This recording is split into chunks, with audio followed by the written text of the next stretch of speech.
எல்லாம் நமக்கு தெரியும். Good things and not so good things. நல்ல காரியம் அல்லாதது. They will work together for good. அவை எல்லாம் நம்முடைய நன்மைக்காகவே செயல்படும். For those who love God. யாரெல்லாம் ஆண்டவர் மீது அன்பு கூறுகின்றார்களோ அவர்களுக்கு எல்லாமே அவர்களின் நன்மைக்காக செயல்படும். How many of you love God? எத்தனை பேர் நான் ஆண்டவரை அன்பு செய்றேன்னு சொல்றீங்க? எத்தனை பேர் நான் ஆண்டவரை அன்பு செய்றேன்னு சொல்றீங்க? Okay. What is Jesus saying? ஆண்டவர் இயேசு என்ன சொல்கிறார்? Who are the ones who love God? யாரெல்லாம் ஆண்டவர் இயேசு கடவுளை அன்பு செய்கின்றவர்கள் என்று கூறுகின்றார்? Who are the people who love God? யாரெல்லாம் ஆண்டவரை அன்பு செய்கின்றவர்கள் என்று ஆண்டவர் இயேசு கூறுகின்றார்? Who are the ones who love Jesus? ஆண்டவர் இயேசுவை அன்பு செய்கின்றார்கள் என்னை அப்படி என்று யாரை சொல்கின்றார்? Jesus said, ஆண்டவர் இயேசு சொன்னார், if you love me, என்னை நீங்கள் அன்பு செய்தால் you will keep my word. நீங்கள் என்னுடைய வார்த்தையை கடைபிடிப்பீர்கள். You will be the doer of the word. நீங்கள் இறை வார்த்தை என்ன சொல்கின்றதோ அதை உங்கள் வாழ்க்கையிலே கடைபிடிப்பவர்களாக இருப்பீர்கள். So the more and more you are the doer of the word, நீங்கள் எவ்வளவுக்கு அதிகமாக இறை வார்த்தையை உங்கள் வாழ்க்கையிலே நீங்கள் செயல்படுத்துபவராக இருந்தால், even if wrong things have happened to you, உங்கள் வாழ்க்கையிலே ஏதாவது கெட்ட காரியம் நடந்திருந்தால் கூட, even if people have done bad things to you, உங்களுக்கு மற்றவர்கள் தீமையான காரியத்தை உங்கள் வாழ்க்கையிலே செய்திருந்தால் கூட, because you are doer of the word, நீங்கள் இறை வார்த்தையை உங்கள் வாழ்க்கையிலே கடைபிடிப்பவராக இருப்பதினால், God will work all things together for good.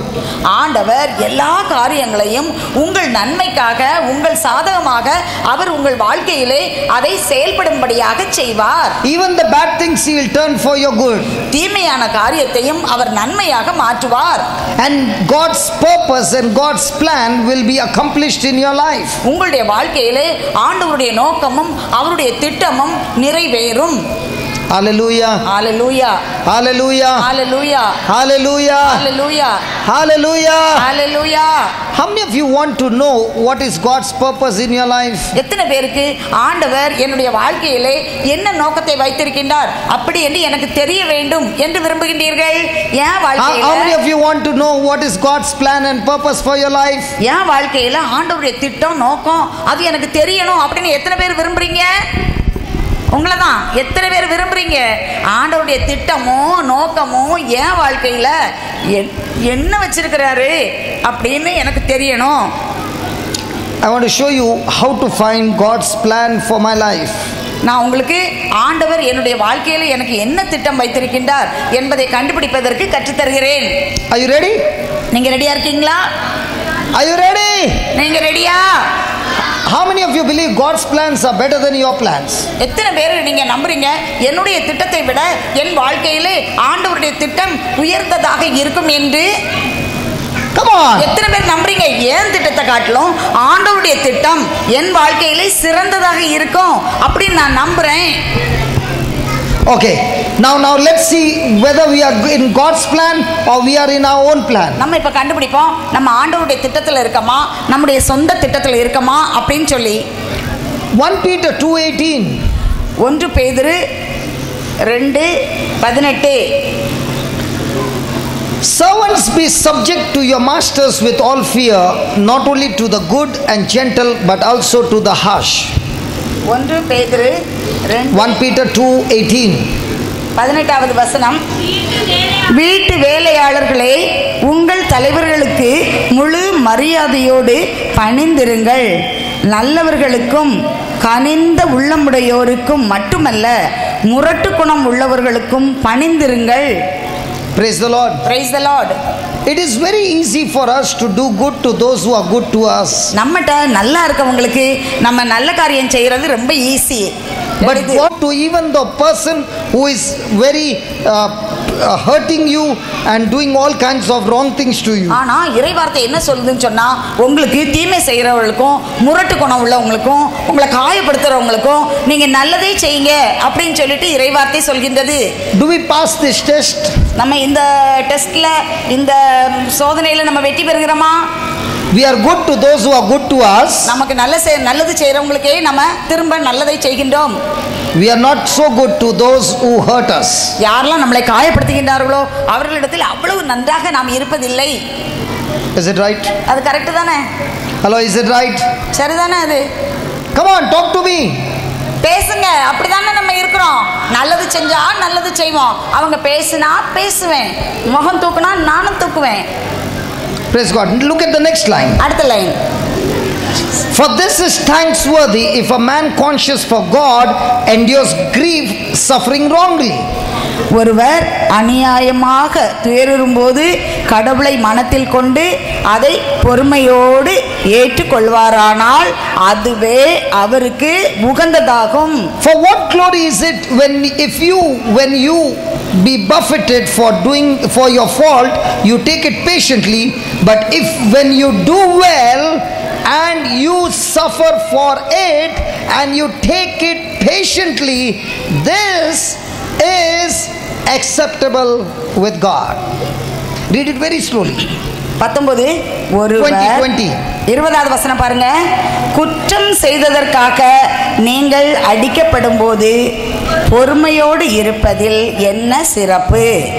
மாறாக நன்மை செய்தும் அதற்காக பொறுமையோடு துன்புற்றால் அது கடவுளுக்கு உகந்ததாகும்.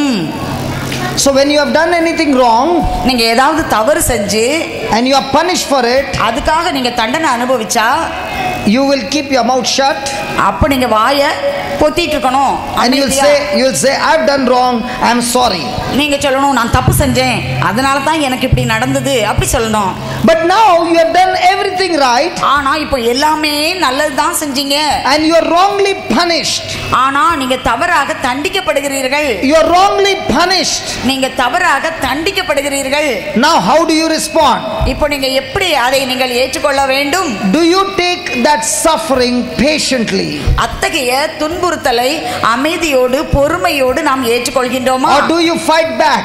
அல்லது நாம் திரும்பவும் நாம் முறுமுறுத்து சண்டையிடுகின்றோமா? Do you fight back?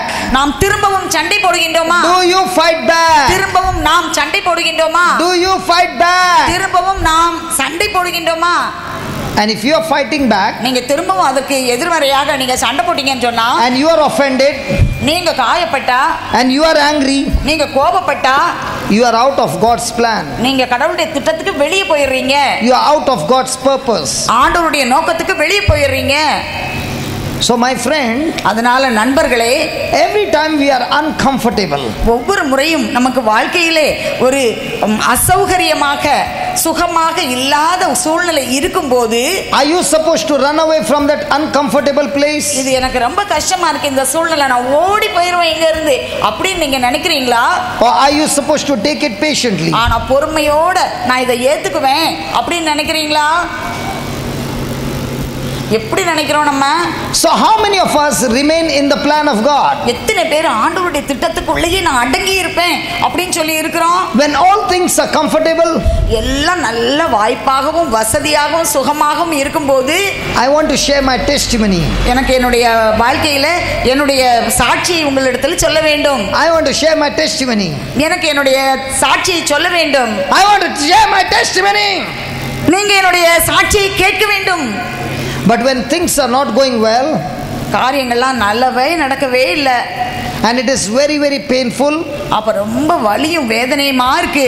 not because of your mistake, உங்களுடைய தவறினால் அல்ல, not because of your fault, உங்களுடைய குற்றத்தினால் அல்ல. you want to run away from that place. இந்த இடத்தை விட்டு ஓடிவிட வேண்டும் என்று எண்ணுகின்றீர்கள். You want to fight back with those people. அத்தகைய ஒரு சூழ்நிலையை ஏற்படுத்தியவர்களோடு நான் திரும்பவும் அவர்களோடு சண்டை போடுவேன் என்கிறீர்கள். You want to give back. நீங்கள் நான் திரும்ப பதிலுக்கு பதில் கொடுப்பேன். You are impatient. உங்களுக்கு பொறுமையே இல்லை. You want to curse that person. அவர்களை சபிக்கின்றீர்கள். You want to teach that person a lesson. அவர்களுக்கு ஒரு பாடம் கற்பிப்பேன் என்று நீங்கள் எண்ணுகின்றீர்கள். Now are you in God's plan? நீங்க கடவுளுடைய திட்டத்தில் நீங்க இருக்கீங்களா? Hello. உங்களை தான். According to this word, are you in God's plan? இந்த இறைவார்த்தையின்படி நம்ம கடவுளுடைய திட்டத்தில் நம்ம இருக்கிறோமா? So every day ஒவ்வொரு நாளும் there are so many opportunities. நிறைய வாய்ப்புகள் நமக்கு வருகின்றது. When wrong things come against you, தவறான காரியங்கள் நமக்கு எதிராக வரும்போது do you take it with patience, நம்ம பொறுமையோடு அதை தாங்கிக்கிறோமா, or do you open your mouth and hate that people and you curse that people? வாயை திறந்து அவங்கள மேல வெறுப்பை கொட்டுகிறோமா, அவங்கள சபித்து தள்ளுகின்றோமா? Nobody is talking. ஒருத்தரும் பேச மாட்டேன்றீங்க. Brother, change the topic. இந்த டாபிக் வேண்டாம், மாத்திருங்களேன். Hello, change the topic. டாபிக்கை மாத்துங்க. Talk about healing. குணமளிப்பது எப்படி அப்படிங்கறத பத்தி பேசுங்க. Talk about blessing. ஆசீர்வாதம் எப்படி அத பத்தி பேசுங்க. Hallelujah. Hallelujah. Hallelujah. Look at the next line. அடுத்த லைனை பாருங்க. Okay. Before you read this, இத வாசிக்கிறதுக்கு முன்னால, is there anybody who is a Christian? இங்க யாராவது கிறிஸ்தவங்க இருக்கீங்களா? Anybody Christian? கிறிஸ்தவங்க இங்க இருக்கீங்களா? Any Christian here? யாராவது கிறிஸ்தவங்க இங்க இருக்காங்களா? Can I see your hand, Christian? கிறிஸ்தவங்க கையெல்லாம் எனக்கு பார்க்கணும். Oh, there are many Christians. ஓ, நிறைய கிறிஸ்தவங்க இங்க இருக்காங்க. This side there are no Christians. இந்த பக்கம் கிறிஸ்தவங்களே இல்ல, அந்த உட்கார்ந்துருக்காங்களே அங்க. Are there Christians? இங்கெல்லாம் கிறிஸ்தவங்க இருக்காங்களா? Somebody is putting his hand up and coming down, up and coming இப்படி down. பண்ணிட்டு இருக்காங்க. அப்ப அது என்ன கிறிஸ்தவங்க? Okay, this is only for the Christians. இது கிறிஸ்தவங்களுக்கு மட்டும்தான். Look what he's saying in verse number 21. 21ல கிறிஸ்து எடுத்துட்டீங்களா? For even hereunto were you called. கிறிஸ்துவும் உங்களுக்காக துன்புற்று ஒரு முன்மாதிரியை வைத்து சென்றுள்ளார். Hello. The moment you say you are a Christian, எந்த நிமிஷத்துல நான் கிறிஸ்தவன் அப்படி நீங்க சொல்றீங்களோ, the moment you say I am a Christian, எந்த நிமிஷத்துல நான் ஒரு கிறிஸ்தவன் அப்படி சொல்றீங்களோ, the moment you say I am a Christian, எந்த நிமிஷத்துல நான் ஒரு கிறிஸ்தவன் அப்படி சொல்கின்றீர்களோ, you are saying நீங்க சொல்றீங்க to the other person, மத்தவங்கட்ட சொல்றீங்க, you have every right to hurt me. உங்களுக்கு என்னை காயப்படுத்துவதற்கு எல்லா உரிமையும் இருக்கின்றது என்று சொல்கின்றோம். The more you hurt me, எவ்வளவு அதிகமாக என்னை காயப்படுத்துகின்றாயோ, the more I am going to love you. அவ்வளவுக்கு அதிகமாக நான் உன்னை அன்பு செய்வேன். That is called a Christian. அவங்க தான் கிறிஸ்தவங்க.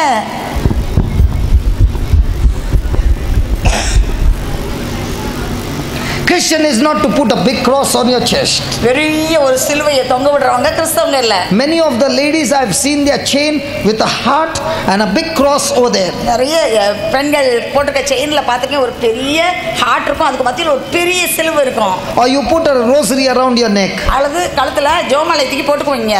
Or you put a scapular around your neck. அல்லது இங்க ஒரு இத போட்டுக்குவீங்க. அது என்னது? Or you carry a cross, or you carry a cross in your hand. அல்லது கையில ஒரு சிலுவையை பிடிச்சுக்குவீங்க. Or you carry a Bible in your hand. அல்லது ஒரு பைபிளை தூக்கி கையில வச்சுக்குவீங்க. Jesus is saying in 1 Peter 2:21, ஆண்டவர் இயேசு 1 பேதுரு 2:21 God சொல்கிறார், has called you to suffer unjustly, patiently because of Christ.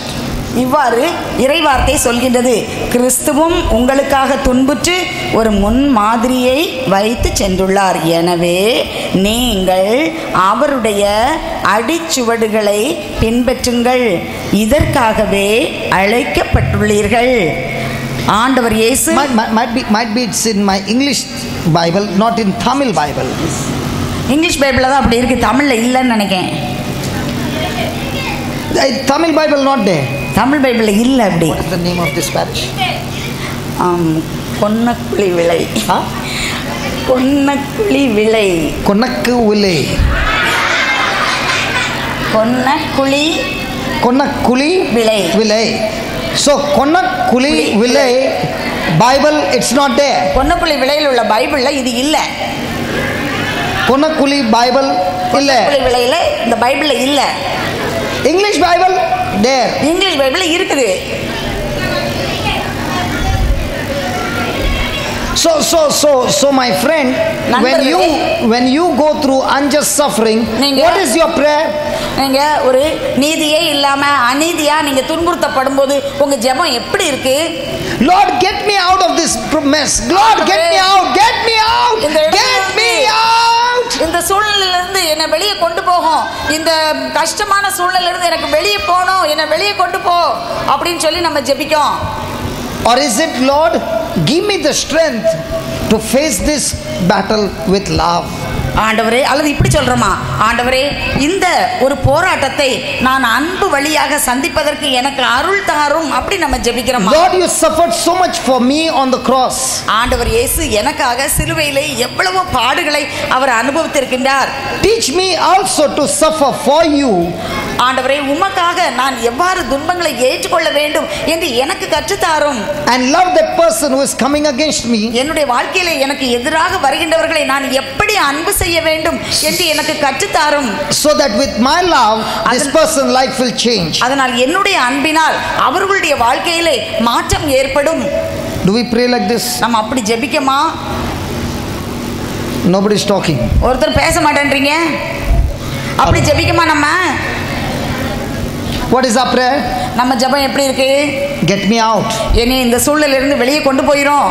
Show me in the Bible, இந்த பைபிள்ல நீங்க காட்டுங்க, one place எங்கேயாவது ஒரு இடத்துல after the resurrection of Jesus, ஆண்டவர் இயேசு உயிர்த்தெழுந்த பிறகு, after the day of Pentecost, பரிசுத்த ஆவியானவர் இறங்கி வந்த பின்பு, one person recorded in the Bible, ஒரு நபர் இந்த பைபிளிலே குறிக்கப்பட்டுள்ள, when he faced persecution, அவரை தண்டனைக்கு குற்றத்திற்காக தண்டனை தீர்ப்பளிக்கப்பட்ட போது, when he faced opposition, அவர் எதிர்ப்புகளை சந்தித்த போது, when he faced problems in his life, அவருடைய வாழ்க்கையிலே பிரச்சனைகள் ஏற்பட்ட போது, when they were being beaten up, அவர்களை அடித்த போது, show me one place நீங்க காட்டுங்க ஒரு இடத்துல where they were praying to God, அவங்க ஆண்டவர்கிட்ட ஜெபித்த அந்த சூழ்நிலையை, please get me out of this இந்த situation. சூழ்நிலையிலிருந்து என்ன வெளியே கொண்டு போயிடுங்க அப்படின்னு சொல்லி யாராவது ஜெபித்த ஒரு சூழ்நிலையை நீங்க காட்ட முடியுமா? ஆண்டவர் இயேசுவின் உயிர்ப்புக்கு பின்னால், பரிசுத்த ஆவி இறங்கி வந்த பின்னால். Or were they praying, Lord, give us the strength to face this and come out victorious with love? அல்லது அவர்கள் இவ்வாறு ஜெபித்தார்களா, ஆண்டவரே இந்த சூழ்நிலையிலே நாங்கள் வெற்றியோடு வருவதற்கு அன்பாக நாங்கள் எப்படி இதை எதிர்கொள்ள வேண்டும் என்று எங்களுக்கு கற்றுத்தாரும் என்று ஜெபித்தார்களா? Hallelujah. Hallelujah, Hallelujah. Hallelujah. Brother, when is the healing session? எப்போ When is the healing session? கேக்குறீங்க? எப்படி சகோதரரை, எப்போ குணமளித்தல் நடக்கும்? When you change your mind, உங்களுடைய சிந்தனையை நீங்கள் மாற்றிக்கொள்ளும் போது, when you change your heart உங்களுடைய இதயத்தின் நிலைமையை மாற்றிக்கொள்ளும் போது, and obey the word of God, இறை வார்த்தைக்கு நீங்கள் கீழ்ப்படியும் போது, you receive the grace of God. நீங்கள் ஆண்டவருடைய அருளை பெற்றுக்கொள்கின்றீர்கள். Now healing, deliverance, everything will come to you. குணமளித்தல், விடுதலை எல்லாமே உங்களுக்கு கிடைத்துவிடும். Hallelujah. Hallelujah, Hallelujah. Hallelujah. Praise the Lord. Praise the Lord. Go back to Romans chapter 8:29. இப்போது ரோமர் 8வது அதிகாரம் 29வது வசனத்தை திரும்பவும் எடுத்துக்கொள்வோம். ரோமர் 8:29. For whom he did foreknew, he also predestinate to be conformed to the image of his son, that he might be the firstborn among many brethren. 29. தம்மால் முன்பே தேர்ந்து கொள்ளப்பட்டவர்கள் தம் மகனின் சாயலுக்கு ஏற்றவாறு இருக்க வேண்டுமென கடவுள் முன்குறித்து வைத்தார். அச்சகோதர சகோதரிகள் பலருள் தம் மகன் தலைப்பேரானவராய் இருக்க வேண்டுமென்றே இப்படி செய்தார். Predestinate, முன்குறித்து வைத்தார். already planned, ஏற்கனவே திட்டமிட்டு அவர்களை முன்குறித்து வைத்தார். already planned to give you his nature, அவருடைய இயல்பை தரும்படியாக முன்குறித்து வைத்தார். already given the power to build up his character. அவருடைய இயல்பை நம்மிலே கட்டி எழுப்பும்படியாக அவர் இத்தகைய தேர்வை செய்து வைத்தார். How many of you have seen a caterpillar? எத்தனை பேர் இந்த பட்டுப்பூச்சி பார்த்துருக்கீங்களா? கம்பளி பூச்சி எத்தனை பேர் பார்த்துருக்கீங்க? கம்பளி பூச்சி, Caterpillar. கம்பளி பூச்சி பார்த்துருக்கீங்களா? கை தூக்கி காட்டுங்க. Is it beautiful? அது அழகா இருக்குதா கம்பளி பூச்சி?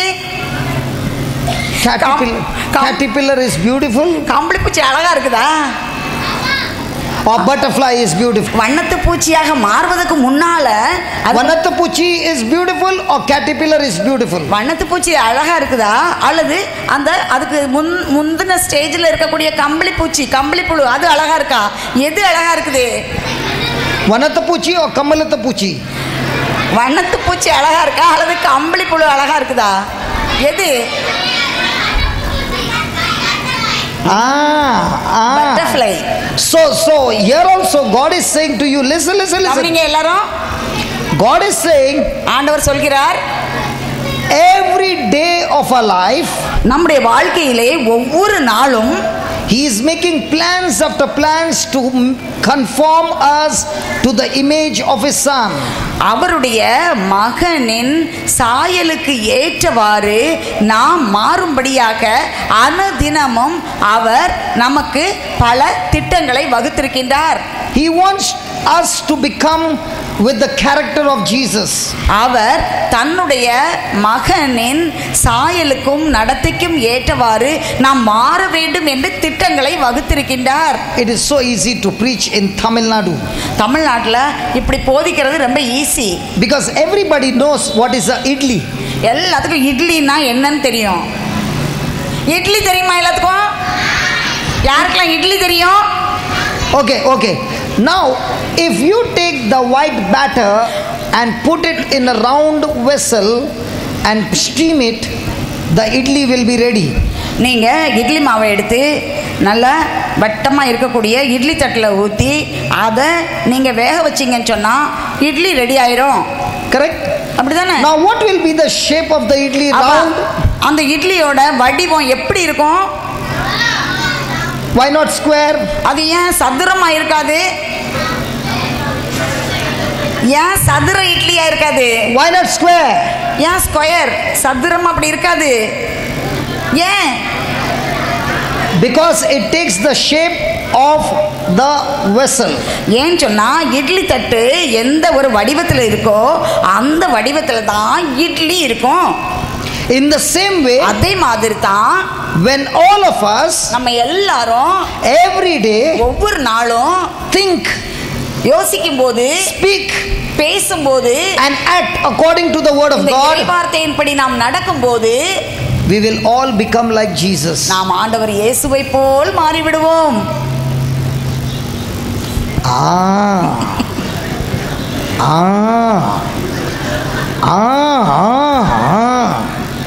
Hallelujah. Hallelujah. Hallelujah. Hallelujah. Hallelujah. When we are here, hallelujah. When we go back home, tapa tapa tapa tapa tapa tapa tapa tapa tapa tapa tapa tapa tapa. இங்க இருக்கும்போது ஹalleluya, வீட்டுக்கு போகும்போது டட டட டட டட டட அப்படினு சொல்லி நம்ம மாறி போயிடுவோம். Hallelujah. Hallelujah. Now when we get offended, do we do what the word of God says? நம்ம மனசுல காயப்பட்டு போனோம்னு சொன்னா இறைவார்த்தை என்ன சொல்றதோ அதை நம்ம செய்ய முடியுதா? Or do we do exactly opposite to the word of God? இறைவார்த்தை என்ன சொல்றதோ